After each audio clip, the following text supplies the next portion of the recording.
Bitcoin es un arma financiera china contra el dólar estadounidense. Creo que la idea de conseguir que mucha gente utilice ChatGPT y todas estas cosas es llevarnos por el camino que Kissinger y Smith, entre otros, están tratando para la humanidad.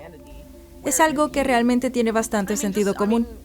Si desarrollas una habilidad y luego no la practicas durante 10 o 15 años, por ejemplo, te olvidas de cómo hacerlo, ¿verdad? O incluso, ya sabes, me gradué hace poco más de 10 años. ¿Qué tan bien recuerdo lo que estudié en la universidad? No muy bien, ¿verdad? Existe toda esta idea de que si no lo utilizas, lo pierdes.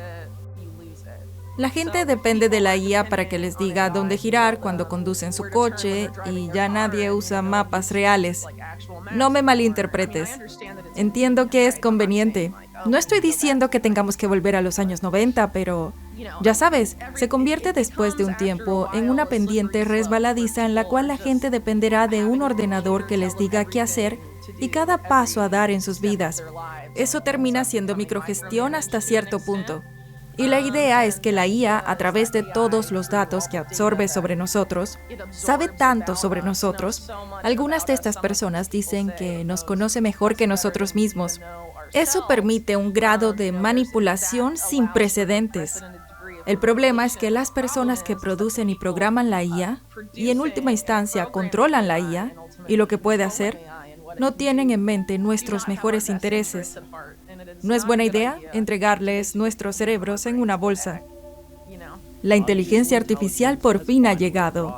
Promete a la humanidad la capacidad de disparar la productividad y marcar el comienzo de una nueva era de innovación y abundancia. Sin embargo, hay un lado muy siniestro y oscuro de la inteligencia artificial. También puede utilizarse como herramienta de control y poder. Esta es la última advertencia de Whitney Webb.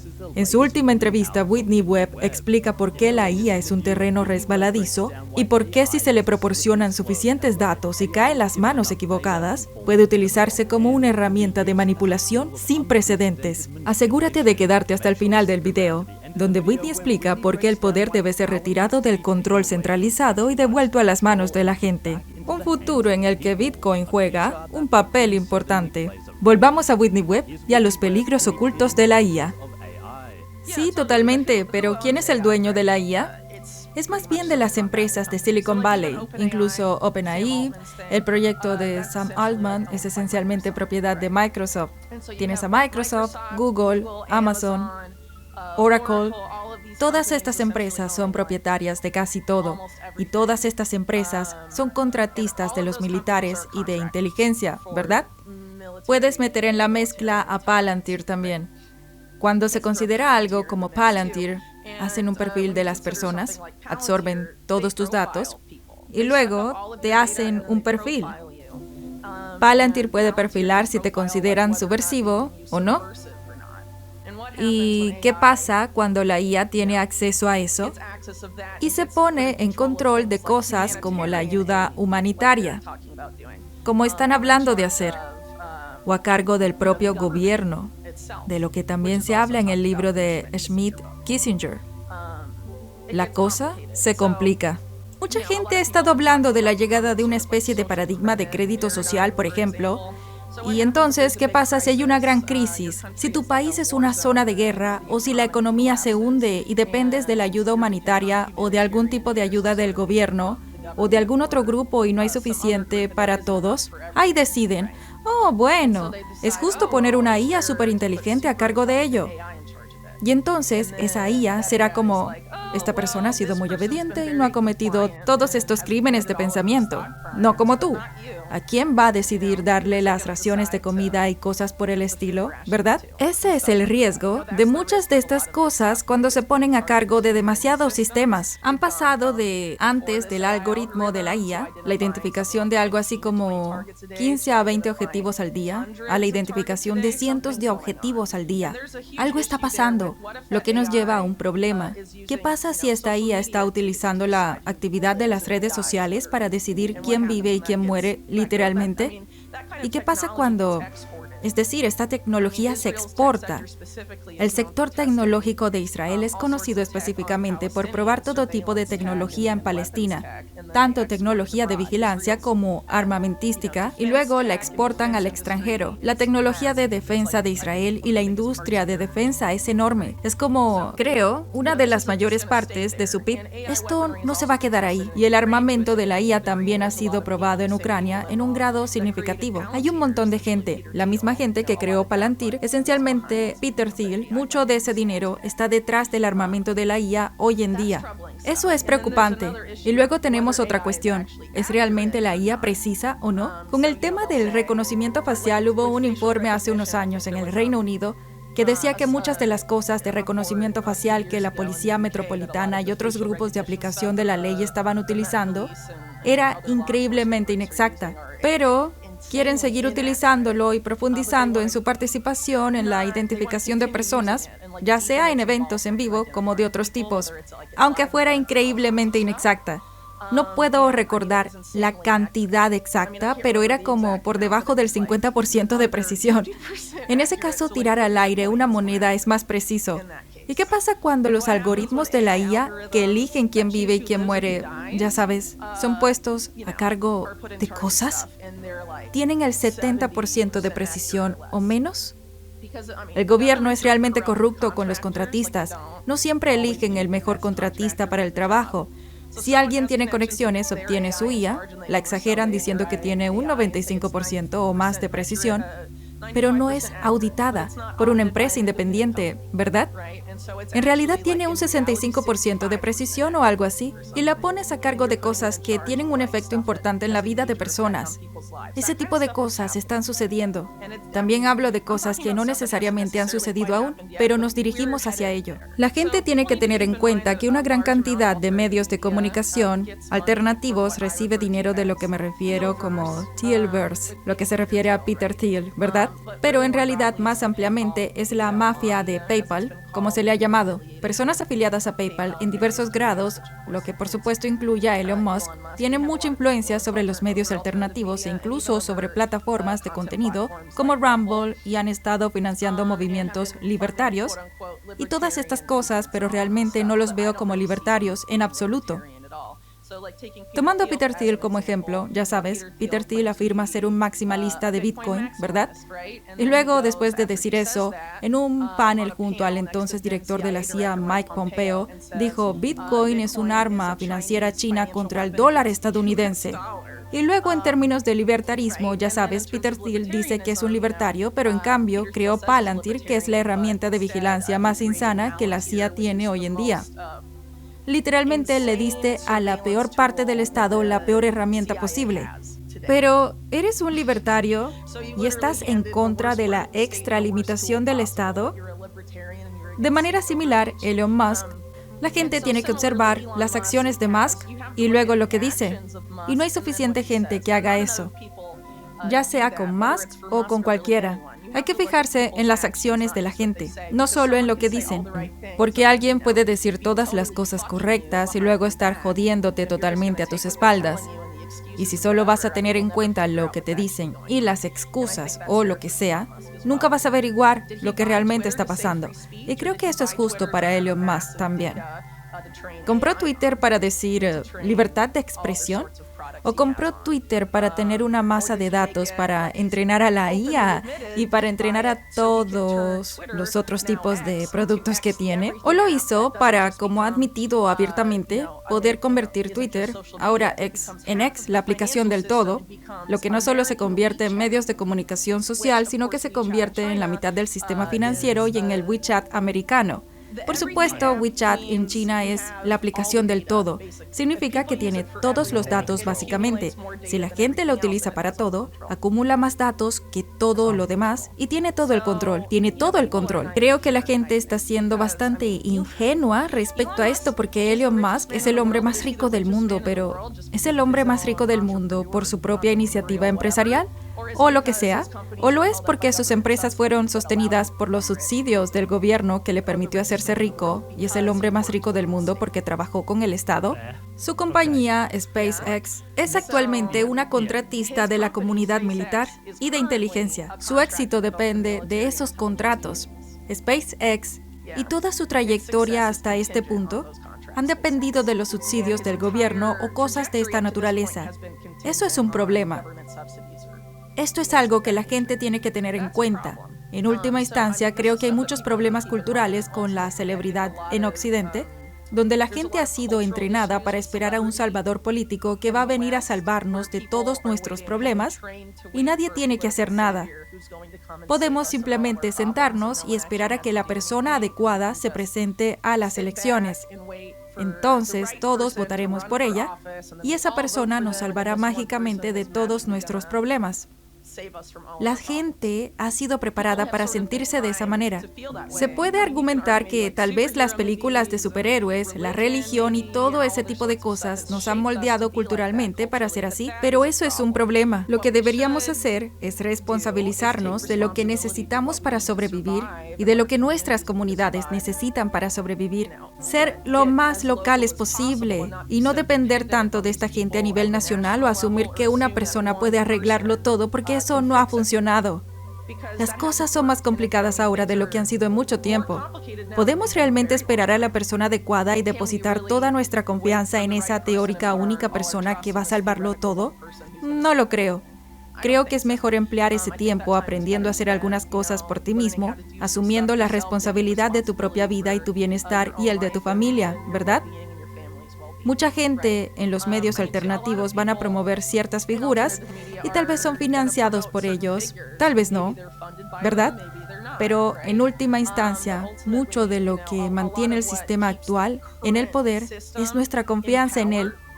Pasa con el sistema financiero en particular. La confianza es súper fundamental para eso, pero no merece nuestra confianza, ¿verdad?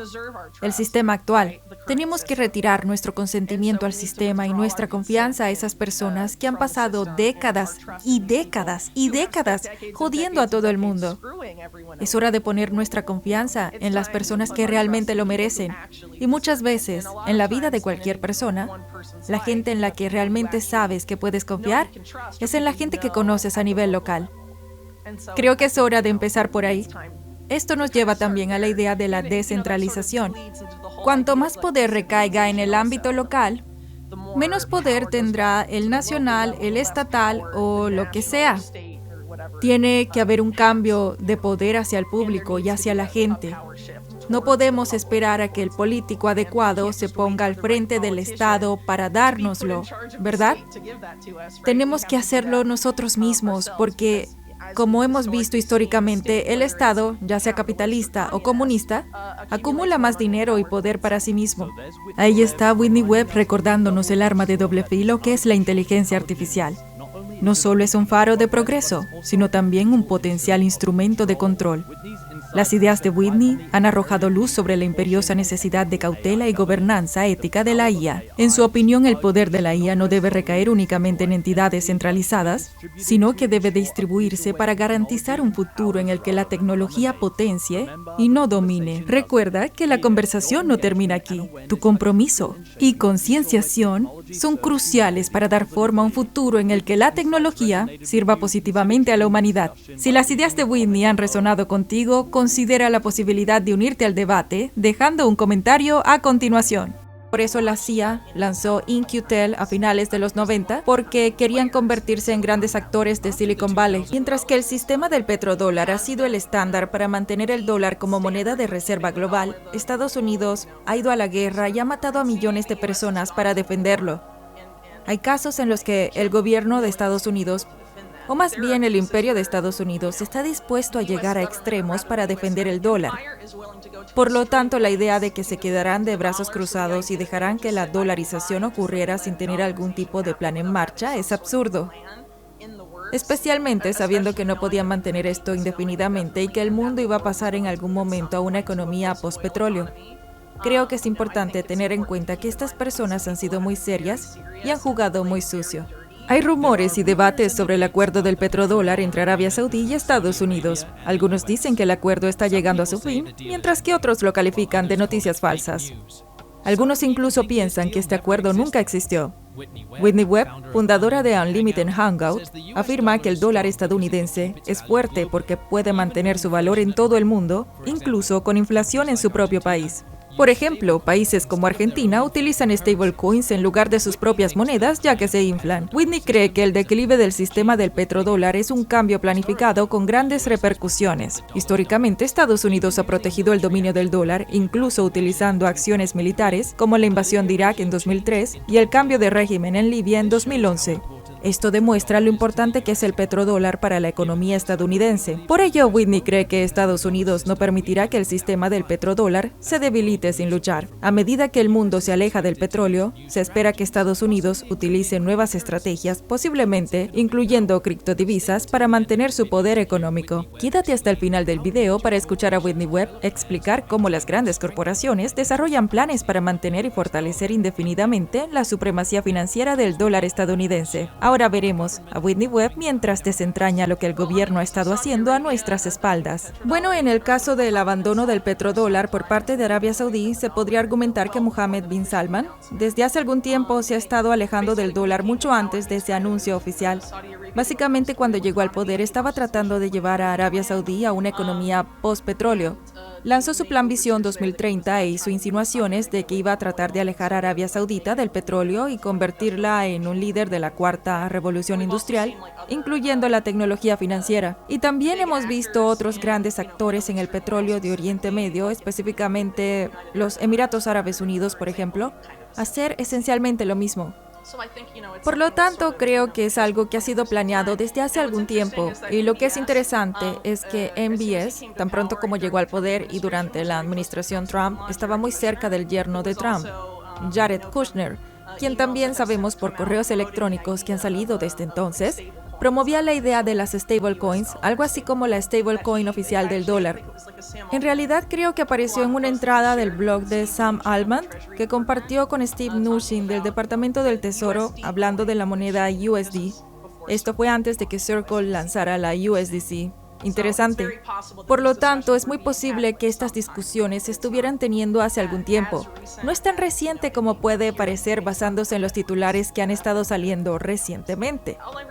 Todo lo que realmente quiero añadir a eso es que es importante tener en cuenta que mientras que el sistema de petrodólares ha sido, ya sabes, el estándar para mantener al dólar como moneda de reserva mundial, Estados Unidos ha ido a la guerra y ha matado a millones de personas para defenderlo. Una de las motivaciones posibles, obviamente hay más de una, pero una de las claves en la invasión de Irak, yo diría que fue el hecho de que Saddam Hussein, no mucho antes de la invasión, hubiera comenzado a vender petróleo en euros en lugar de en dólares, ganando mucho más dinero y demostrando con el ejemplo a otros, ya sabes, a otros miembros de la OPEP, que podían ganar más dinero vendiendo en diferentes monedas al dólar. Y luego, por supuesto, tienes el caso de Libia en 2011, donde Gaddafi estaba tratando de pasar a una moneda respaldada por el oro llamada dinar y estaba vendiéndoselo a los países africanos, muchos de los cuales o bien utilizan dólares o utilizan cosas financieras francesas. Por eso, esencialmente, Estados Unidos y Francia dirigieron esa operación de cambio de régimen con consecuencias devastadoras para Libia, que solía ser el país más seguro de África.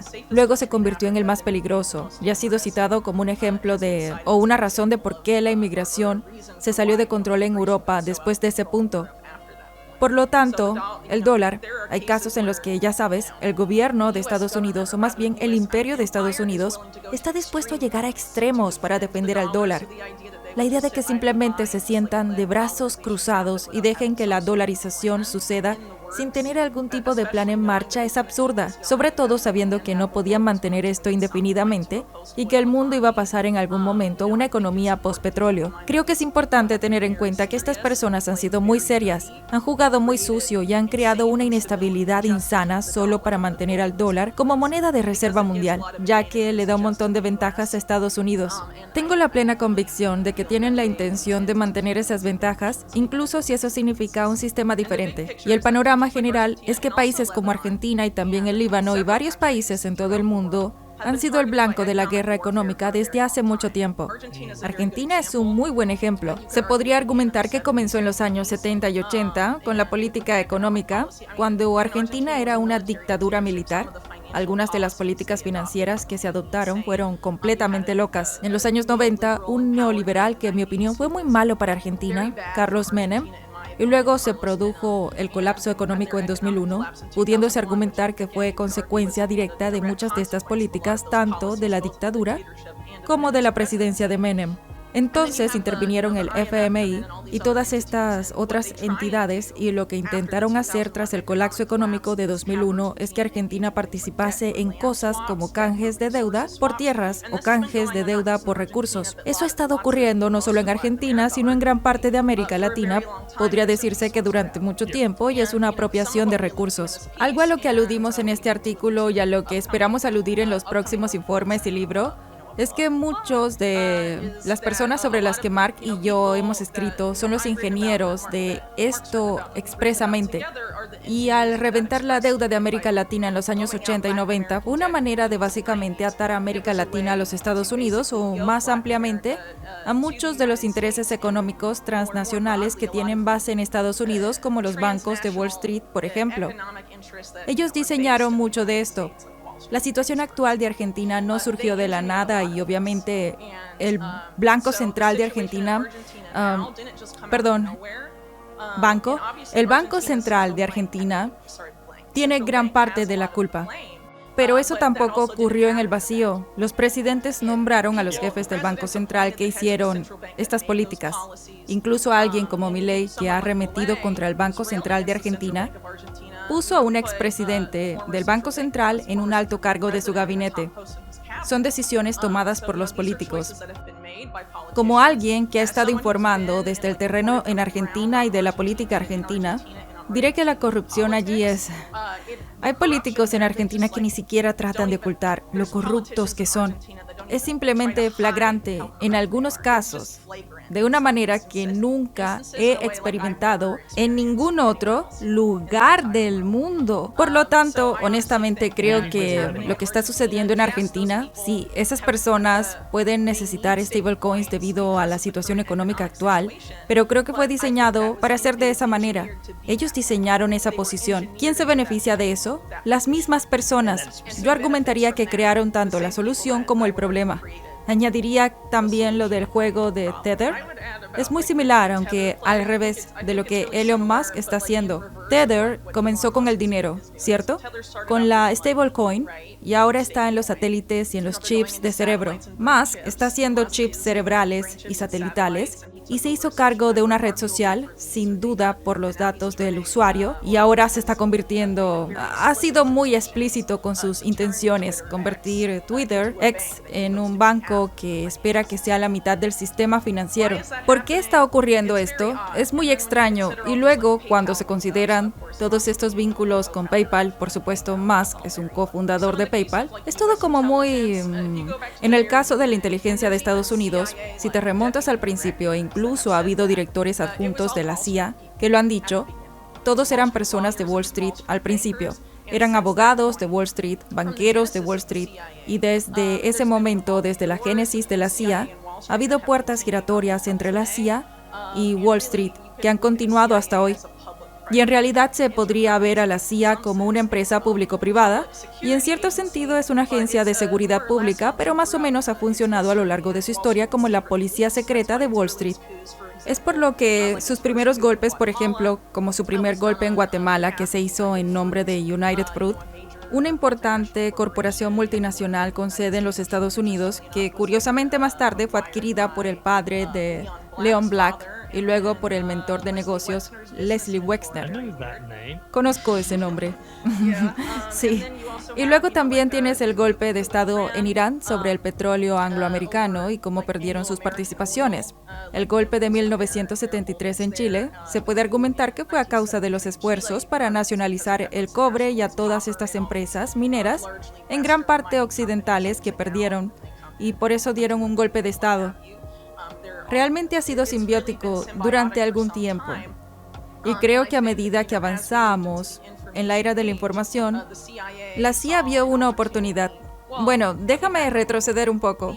Internet desde el principio fue, ya sabes, originalmente comenzó como ARPANET, un proyecto del Pentágono, y para cualquiera que realmente quiera conocer esta historia, recomiendo encarecidamente el libro Surveillance Valley de Yasha Levine. Fue creado esencialmente en Vietnam como un programa de contrainsurgencia. Ese era su objetivo. Por las mismas personas que estaban involucradas en cosas como el programa Phoenix, que fue el primer caso de inteligencia militar, al menos de inteligencia militar de Estados Unidos, que usó bases de datos para poder llegar a los nombres de los disidentes y luego asesinarlos. Y muchos de ellos no eran realmente disidentes, sino presuntos disidentes o vecinos de disidentes y todas esas cosas. Y luego del programa Phoenix surgieron todas estas dictaduras respaldadas por la CIA, como la de Pinochet. En Chile, por ejemplo, la Operación Cóndor utilizó exactamente el mismo sistema. Han estado construyendo estos sistemas con Internet incluso antes de que existiera el Internet que utilizamos ahora. Y así hubo muchos esfuerzos tempranos para fabricar las empresas que llegarían a dominar Internet. Eso ha sucedido, es solo una cuestión de registro público. Si nos fijamos en las empresas más grandes de la gran tecnología,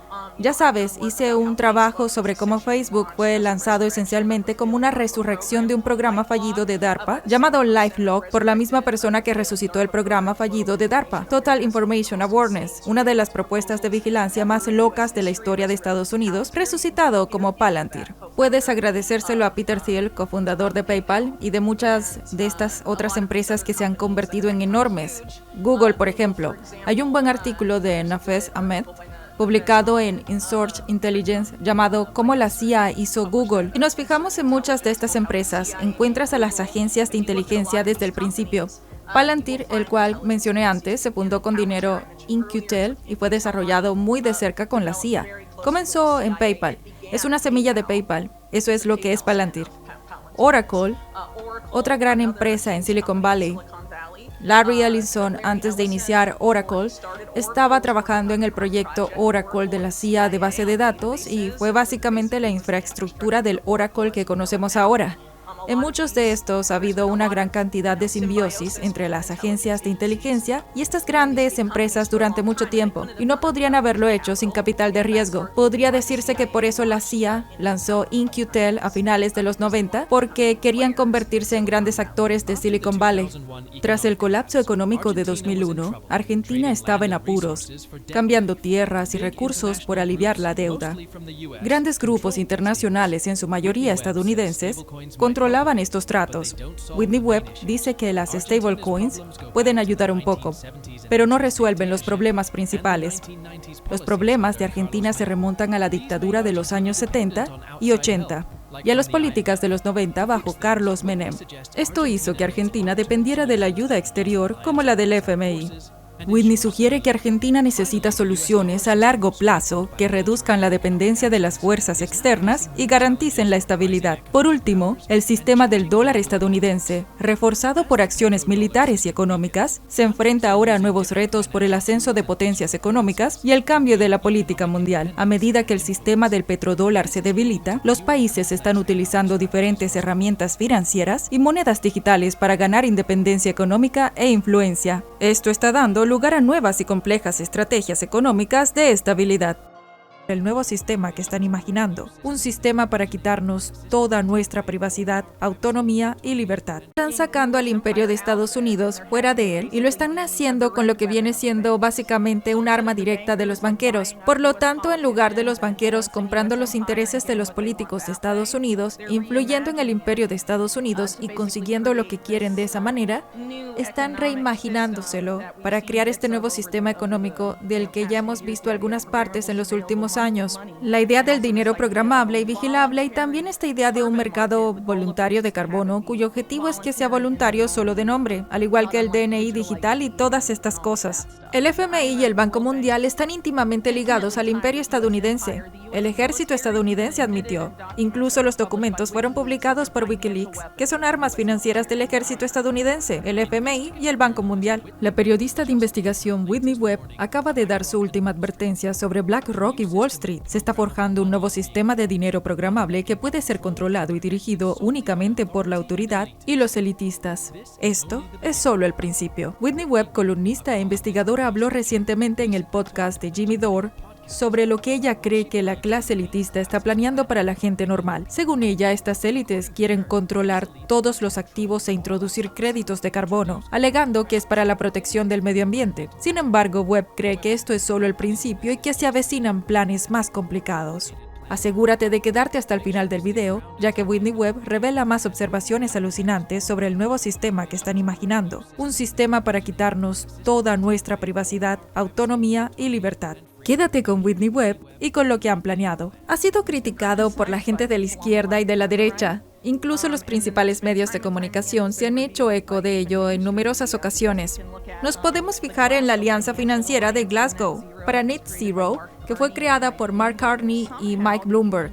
De alguna manera, la ONU decidió que eran las mejores personas para el trabajo de salvar el planeta. Están a cargo de la financiación del clima para las Naciones Unidas.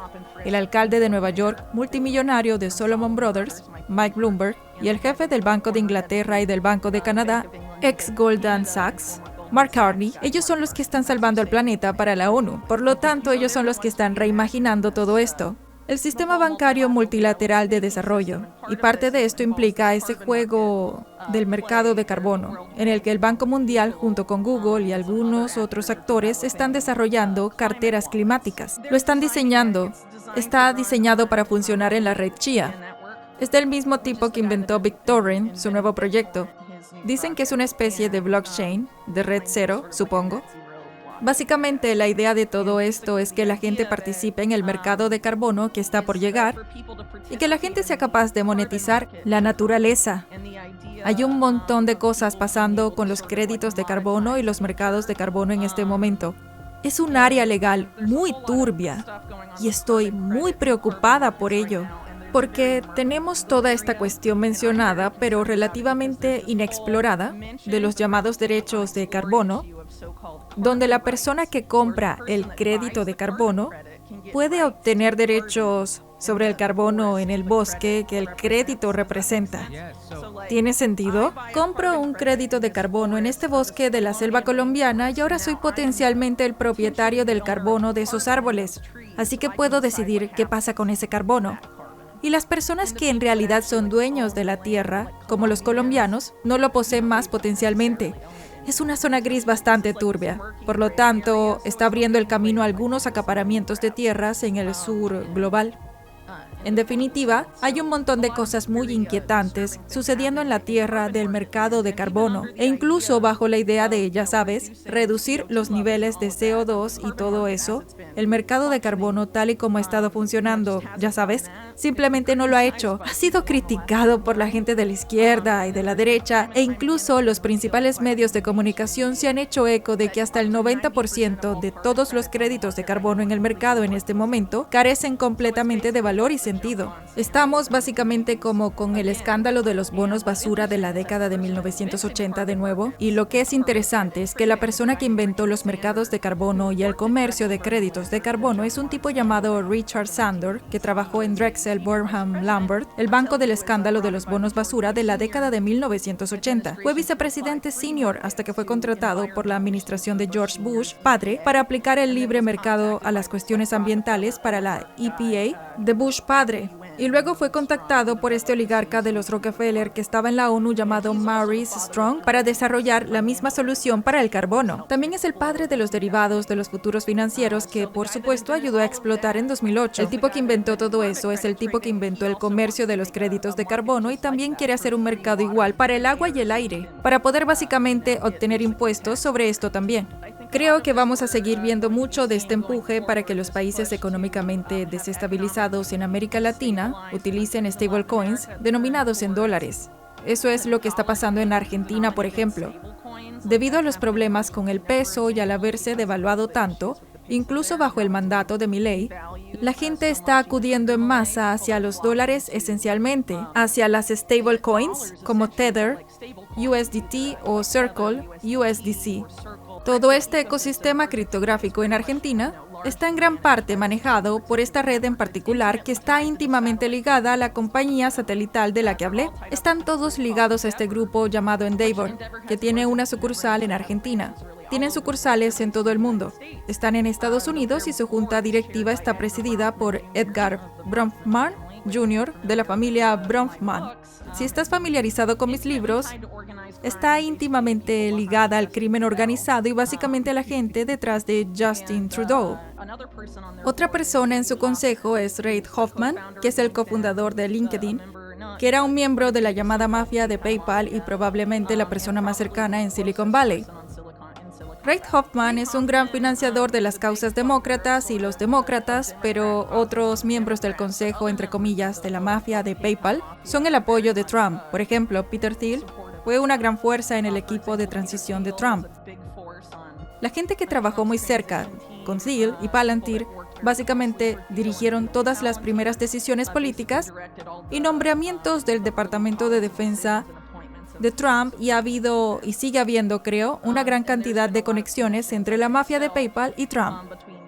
También tenemos a alguien como Elon Musk postureándose públicamente como libertario cercano al campo populista. Creo que esta red en particular tiene personas que juegan a ambos lados de la máquina política. Si quieres conseguir un montón de lucrativos contratos del gobierno, francamente eso es lo que haces. Es difícil saber dónde estaremos, pero creo que está bastante claro que hay ciertos esfuerzos para empujar a la gente en una dirección en específico. Creo que está claro desde hace mucho tiempo, y como estoy segura de que sabes, hay un empuje para embarcar a todo el mundo en un sistema de identificación digital. Los pasaportes con vacuna durante COVID fueron una parte importante de esto, pero ha habido todo tipo de presiones para ello. Por ejemplo, WorldCoin, Sam Altman, escanea tu globo ocular. Obtén una identificación digital única y una cartera en la que puedes tener tokens.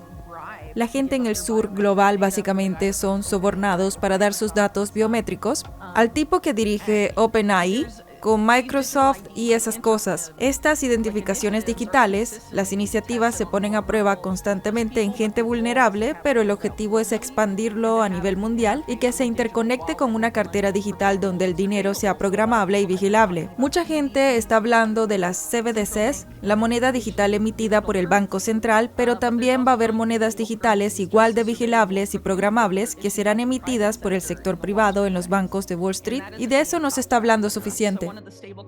Una de las stablecoins que he mencionado antes, a la que la gente en Argentina está siendo rápidamente empujada porque su moneda está siendo destruida, Tether, recientemente incorporó al FBI y al servicio secreto a su plataforma, por lo que todo el mundo que utiliza Tether llega a utilizar su dinero bajo la vigilancia de la inteligencia en vivo, esencialmente. Y esos mismos actores, el FBI y el servicio secreto, forman parte de esta asociación público-privada alojada en el Foro Económico Mundial. Se trata básicamente de Estados Unidos, Israel y la inteligencia del Reino Unido, además de un montón de grandes bancos y PayPal. Su ambición es acabar con el anonimato en línea y con eso también con el anonimato financiero. Por lo tanto, estamos viendo medidas sin precedentes en las herramientas de privacidad financiera, tanto para la criptomoneda como para las transacciones regulares, y grandes presiones de toda Internet realmente, para hacerte vincular tu identificación emitida por el gobierno a lo que haces en línea, ya sea tu cuenta de redes sociales o realmente cualquier cosa. El objetivo aquí es crear un sistema completamente vigilable basado en la biometría y con el dinero que el gobierno o quien quiera directamente pueda programar y vigilar. Por lo tanto, la programación significa que solo se puede utilizar el dinero para lo que ellos dicen que se puede utilizar y solo se puede enviar a quien ellos dicen que se puede enviar. El objetivo es embarcar a todo el mundo en eso. Y han probado consistentemente esto primero en el sur global. Entonces, de lo que trata este artículo es sobre un gran esfuerzo para envolver esencialmente una cantidad significativa de América Latina, centrándose en el nivel subnacional, el nivel local, en este tipo de sistemas con el pretexto de debemos descarbonizar ahora. Pero en realidad, si nos fijamos en la letra pequeña, supongo que se podría decir que este programa, los fondos de la descarbonización van hacia una empresa en específico, que está vinculada con este grupo en particular y que está tratando de construir una red eléctrica inteligente intercontinental desde las Américas. Han estado probando su red inteligente en las comunidades pobres de América Latina, en Los Ángeles, de Estados Unidos, y también en Colombia y algunos otros países, con la idea de tenerlo todo unido y que la energía sea moneda. La idea es alejarse de la moneda como la conocemos ahora y tener todas estas monedas respaldadas por materias primas y que la gente intercambie energía o créditos de carbono. Básicamente es complicado. Hay un montón de razones diferentes por las que se está moviendo en esa dirección. Parte de ello es la cantidad insana de deuda que el mundo está cargando. Tienes que aparcar esa deuda en ciertos lugares. Tienes que encontrar maneras de administrarla, ¿verdad? Y así algunas de estas stablecoins se están utilizando para eso. Los créditos de carbono se están utilizando para eso. En realidad, la vicepresidente de RFK, Nicole Shanahan, estaba gestionando un proyecto en Stanford Law que trataba de utilizar créditos de carbono para facilitar la flexibilización cuantitativa, que es, ya sabes, la impresión de dinero sin fin por la Reserva Federal. Por lo tanto, ha habido una gran cantidad de esfuerzos para ver lo que iban a hacer con la deuda y esencialmente tienen que rehacer el sistema financiero, pero haciéndolo de una manera que sea completamente vigilable y controlable. Estas son realmente las ambiciones que el Estado de Seguridad Nacional de Estados Unidos tenía justo después del 11 de septiembre y trató de imponer a todo el mundo. Total Information Awareness, por ejemplo, fue un programa que trataron de promulgar y hubo un gran alboroto al respecto en ese momento, como en el 2003-2004, porque incluso el New York Times sabía que iba a eliminar por completo la privacidad para el estadounidense promedio. La ambición de este programa era vigilar literalmente todo, incluyendo las señales de salud de la gente para prevenir pandemias antes de que pudieran ocurrir, para prevenir la delincuencia financiera antes de que pudiera suceder.